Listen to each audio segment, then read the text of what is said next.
Hey guys, Professor Bill, Comic Book University, and Titans Season 1, Episode 4. Alright, this was the best episode yet. The problem is, it had nothing to do with the Titans. Yo, once again, dude, it's too dark. It's too dark. DC no longer means Detective Comics. It now means dark characters. But then all of a sudden, this bright shining light comes through, and it's called the Doom Patrol. And that's perfect, because I honestly, I stopped for, as I'm sitting there watching the show, I'm thinking to myself, is there anybody who should be brighter than the Doom Patrol? Oh yeah, Corey should be brighter than the Doom Patrol, but we got this Starfire instead. Whatever, man, whatever. Got a problem with everybody in the Titans. Beast Boy, however, is a potentiality because he was really good in this. The problem is, they showed him green. I'm like, oh, he looks like Beast Boy. He looks so amazing. And they're just like, no, it's just temporary. He's going to go back to being this regular color. He's just going to have the colored hair. But he looked so good with the green skin, man. Oh, man. Oh, and I know I'm going to be called a chloroform racist. Or chloroform? No, a chlorophyll. Chlorophyll racist. You know what I'm saying? Talking about I prefer photosynthesis over the normal skin tones that we see today. I don't even care, man. I don't even care. He looked good green. He looked awesome. You know, just like Corey looks awesome when she's golden. I don't care if you got the shiny stuff on or not. Let that be the part of her showing her powers, but keep the gold skin, man. Keep the gold skin. Anyway, look, I'm going to talk about the Titans later. I want to talk about this awesome Doom Patrol, man. I can't wait for this. I've been sitting here thinking the whole time, dude, please don't mess up the Doom Patrol. Please don't mess up the Doom Patrol.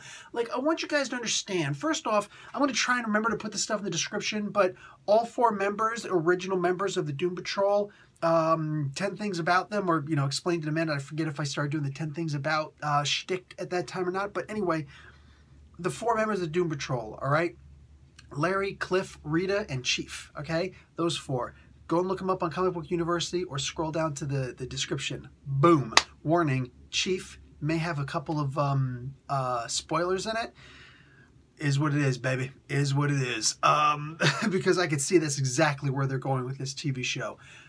Oh my God, these characters were amazing, and I didn't even need to see any of their powers, dude. I didn't need to see any of them because they just look so good. Wow. And I'm not just talking about the looks, the visuals. No. I'm surpassing that because, yes, of course it looked good. But man, the characters were just portrayed so well. These are amazing actors. These are amazing actors. You know what I'm saying? Brendan Fraser, I couldn't even tell that was his voice. So I don't know why they spent all the extra money on it. But at the same time, whatever, man. Good. Bring the mummy, or the fighter of the mummy, then bring in the mummified people. And he's right there next to a mummy. And Larry, you know what I'm saying? Mr. Negative. Dude, I have a feeling that, I was really looking forward to Swamp Thing, thinking that with all the experience that DC in one way or another has with making the Swamp Thing character, they've got 2 volumes, a movie. Didn't they have they had a cartoon. There's so much with the Swamp Thing out there, you know what I'm saying? And let's be realistic. Alan effin' Moore was on it. From my understanding, I think that it was supposed to be pretty good under Neil Gaiman also. It was. But, there's also Alan Moore, the guy who taught Neil Gaiman everything he knows-ish. Wow, man. Oh, God, the Doom Patrol is looking good, though. I'm sitting here the whole time thinking, Swamp Thing is going to be great, but Doom Patrol, that's going to be something where it's just please don't screw it up. But it looks good. Oh, it looks good. Yeah, it was very dark. It was hard to see some things and whatnot. Warner Brothers, stop it! But, oh my God. Wow. If they keep the same attitudes for these guys and they don't just suddenly turn them into, okay, these are now the main characters of the story, so of course they got to go dark. You know what I'm saying? Rita should still have she's trying to be cool, but, it's oh, I'm having problems with my skin and all that stuff. Okay, cool. Robot Man should, of course, have, like, he's a very tragic character. When you think about it, he's a very tragic character. But that tragedy should be expressed exactly the way that it was expressed in this episode, where he's looking at old pictures of himself and his championship as a race car driver and just like, man, those old days. But I'm not that guy anymore. You know? I can't eat. And here's this guy who's a really awesome cook. And dude, that food was looking good. When Rita started pouring the gravy over all that stuff, I'm like, oh, it's breakfast time, man. I know I'm late with this review. Like, it's breakfast time, man. And I'm sitting here looking at this like, oh, how are you? I think I do want chunky gravy on my onion rings and my spaghetti. Because, oh, it looked so good. Damn, it looked good. And that burger. You guys like some Bobby Flay junk right up in there. You know what I'm saying? Yeah, I'm over here figuring we're going to cook some burgers on the grill. Yeah, and Emily Glassie's going to come over and like, bam, with a spice. Like, that's what it looked like. That's what the burger looked like to me. Hot damn, I want a burger. I'm in the mood. I'm going to go out and make some almond pancakes with some chocolate chips in them. And in the meantime, I was thinking about a burger the entire time. That big, crusty bun. I'm going to go to my bakery. I'm going to get some of those big, crusty buns today. And that's not what this review is about. I'll make that review later. Nom, nom, nom. But, yo, Italians know how to cook, dude.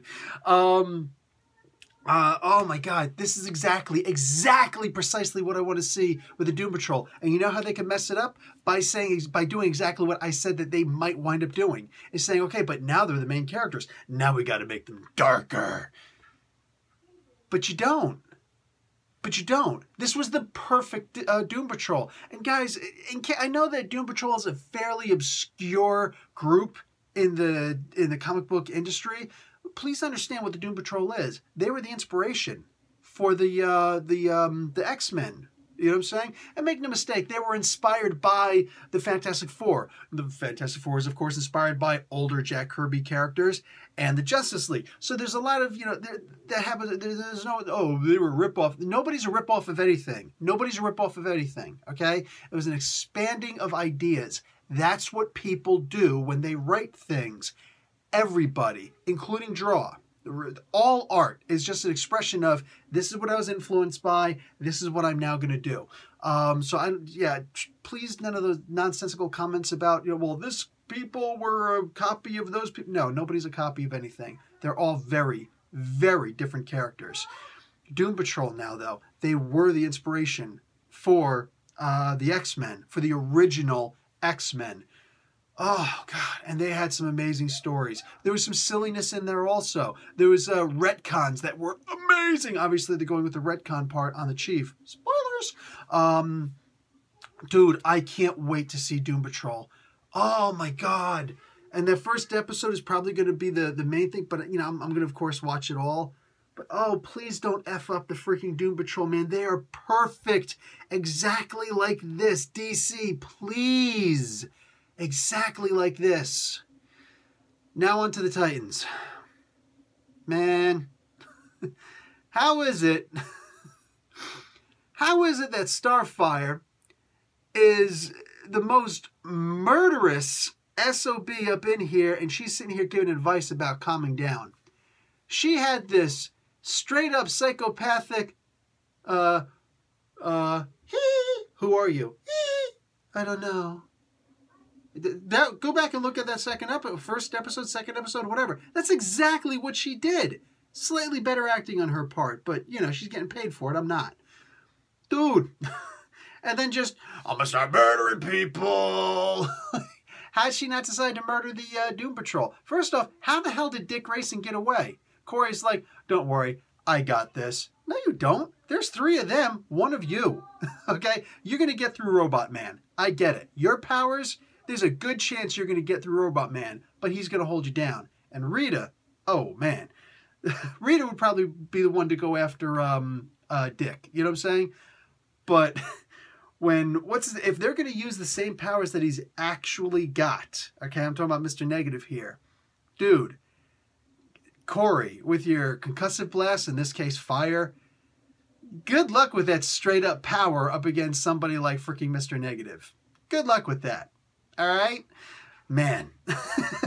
Like, oof, wow. Like, how's it? There's 3 of them, and Corey's talking about, I'm gonna fend them off by turning my eyes green. I'm not interested. Dick ain't going nowhere. Dick ain't going nowhere. I liked the interaction with Beast Boy and the Chief. That was actually really cool. I liked all of the interactions. Like, again, the only problem I have right now with Beast Boy is his skin color. It's supposed to be green. Hi. Aside from that, I actually really like his character. I really like his, like, I didn't know if I was going to like it or not from before, from the previous episodes, what little we saw of it, especially the previous episode. But man, in this one, I really dug his character.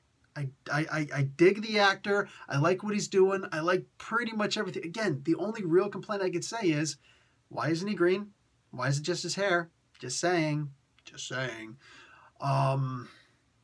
Dick Grayson, yeah, again, why is he Dick Grayson as opposed to Jason, so almost said Jason Aaron. No, not Thor.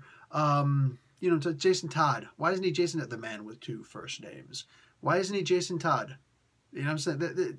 Then literally, you would find 0 complaints from me about the Robin character. But no, right now, but they want to turn him into Nightwing, of course.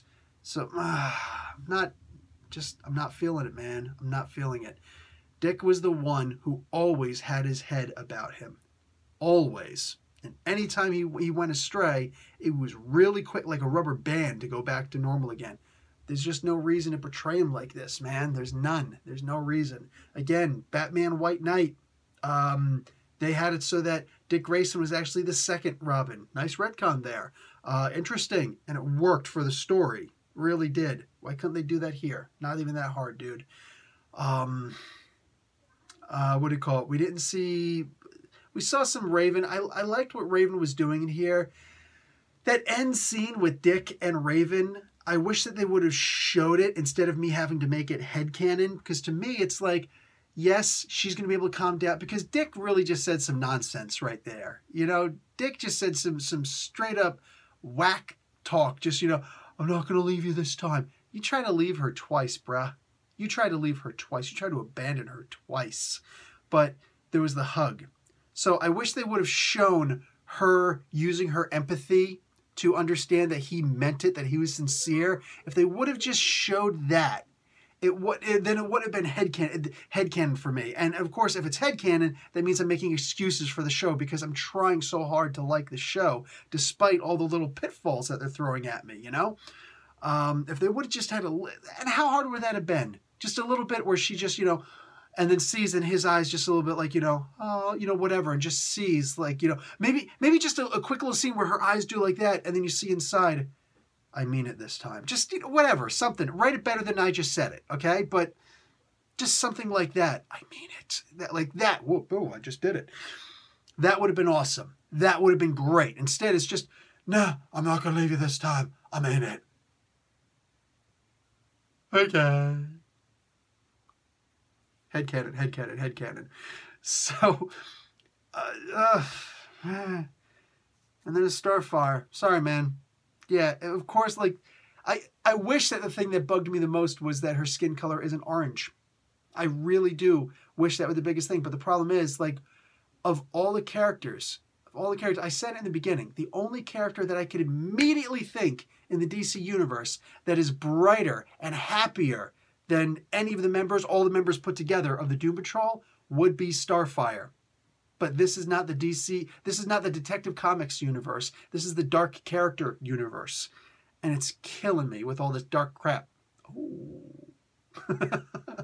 It's killing me, dudes.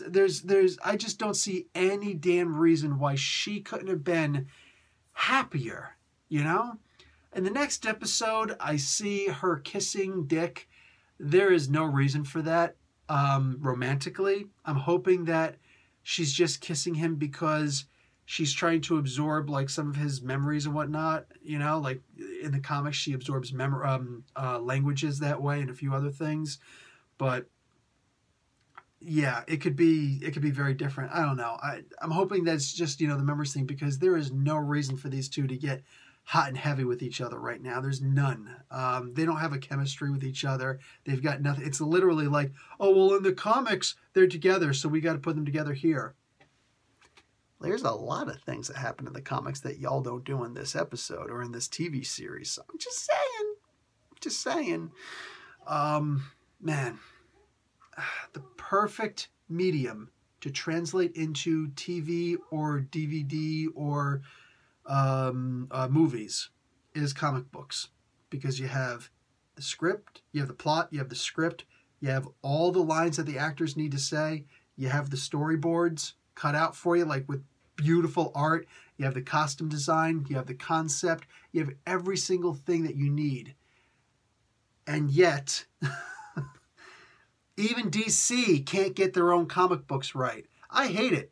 I hated it when Fox was trying to do the Fantastic Four and the X-Men, because they were screwing it up. They couldn't Marvel like Marvel does. And I hate it when Sony still does it to this day. They just can't Marvel the way that Marvel does. And you know, but Marvel's great. And DC can't DC to save their own DC lives, man. What the hell is going on here? I'm sorry. Do you guys not want to be successful? Kills me. Kills me. Final note. I know that I'm putting myself out there a whole lot more with the whole concept of, well, hey man, I usually just review comic books and talk about comic book characters and stuff like that, but now I'm going to be going to the TV shows. There's a bunch of people going to jump on this and look at this video, even though they don't actually read any of the comic books and things like that, because they're not looking at my comic book reviews. So, you know, is what it is, right? Here's the thing. The comments about, you know, if I have something to say about a character, here's the thing. Any wussy could go online and just say, oh, it was great, it was wonderful, watch, I'm going to do a reaction. Like, no, I'm not, no. See, I'm actually one of the real guys who's actually giving a real opinion. Okay, I have thoughts and feelings on the show and on comic books and whatever I'm looking at, and that's what I do. And see, in this pseudo-capitalistic world, all right, usually you can, with your dollars, change someone's opinion, because they don't really have an opinion, do they? You know why you can't subscribe to my Patreon account? It's because I don't have one. I don't do this to make money, guys. So at the end of the day, what I'm basically saying is, I'm real. I'm not saying nobody else is real. That's not what I'm saying. I'm saying exactly what the words are that are coming out of my mouth. I'm real. I wish that I liked this show a lot better. I really do. And I'll stop watching if I damn well feel like stop watching. Get it? So if you just came here what's a good way to look at it? I'm trying to think of a nice way to look, you know, to say it without using pejoratives. Basically, if you just came here to justify your own opinion of the TV show, that's a damn shame, because that's not me. This might not be the channel for you, because I'm not going to review it the way that you want me to review it. Okay? I'm going to give you my honest opinions, my honest thoughts, not what I think you want to hear, because I'm looking for clicks and likes and subs, and I don't care. I'm going to do this regardless, because that's what I do. And there are people who actually do like truth out of someone. So again, these are just my opinions. Your opinions are different. I wonder just how honest your opinions are if you come here and just say, well, if you didn't like it, then you should already realize that there's something wrong with your head. That's right. I'm diagnosing you right now. I'm actually getting a little bit annoyed by that. And I'm not going to address it anymore. This is literally just for you guys, you know, who come in here. Well, if you wanted such a, well, your opinion is, well, I don't like that you do. Well, I don't actually care. This is a picture of me not caring. These are my opinions on the TV series. All right. I really do wish that they were doing it better. Could I do better? Probably not. But you know what? I can't build a better iPhone. But I still buy one, and I can still complain if I don't like it. So there's that. And that goes with everything in life. I can complain about the food that I'm eating at a restaurant. I can complain about the clothes that I buy at a store. I can complain about any goddamn thing that I want, because that's the way it works. And people will often cater to me because I'm paying them. But you're not paying me. You know how I know you're not paying me? Because I don't have any avenues for you to pay me. Therefore, these are my opinions. You don't like it, you leave. I'll stay right here. Y'all have a good day. Professor Bill, Comic Book University. Class dismissed.